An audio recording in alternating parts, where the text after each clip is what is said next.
বন্ধুরা কেমন আছো সবাই? আশা করি সবাই ভালো আছো। এখন আমরা যে এক্সপেরিমেন্টটি করব, এই এক্সপেরিমেন্টটি নাম হচ্ছে ব্যাটারি বাহাদুরি যাচাই। এই এক্সপেরিমেন্টটি আমরা করব অদ্ভুত মাপযোগ বিজ্ঞান বাক্স থেকে। প্রথমে আমাদের দরকার পড়বে একটি মিটার, এরপর দরকার পড়বে দুটি ক্রোকোডাইল ক্লিপ, একটি রেজিস্টর এবং দরকার পড়বে একটি ব্যাটারি।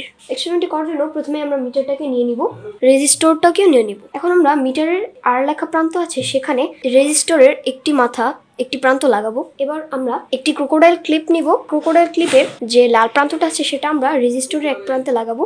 আরেকটি ক্রোকোডাইল ক্লিপ নিব। এই ক্রোকোডাইল ক্লিপের যে কালো প্রান্তটা আছে সেটা আমরা লাগাবো মিটারের মাইনাস লেখা প্রান্তে। এখন আমাদের দরকার হবে একটি ব্যাটারির। এই ব্যাটারির যে উপরে এই প্লাস প্রান্তটা দেখতে পাচ্ছ তোমরা, এটার সাথে আমরা লাগাবো এই কালো প্রান্তটা।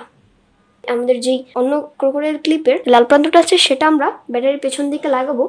দেখুন বন্ধুরা, লাগানোর সাথে কিন্তু কাঁটাটা একটু নড়ছে। দেখো এই কাঁটাটা এখন শূন্যতে আছে, যখন আমি এটা দেবো তখনই কিন্তু এটা নড়ছে। তার মানে বন্ধুরা এই ব্যাটারিতে এখনো পর্যাপ্ত পরিমাণ চার্জ আছে। বন্ধুরা এটা যদি একটি নতুন ব্যাটারি হতো তখনও কিন্তু এরকম এই কাঁটাটা নড়তো। তো বন্ধুরা এর মাধ্যমে আমরা কোনটা ভালো ব্যাটারি এবং কোনটা নষ্ট ব্যাটারি এগুলা চিহ্নিত করতে পারবো। তো বন্ধুরা আশা করি এই ভিডিওটা তোমাদের ভালো লেগেছে। ধন্যবাদ সবাইকে।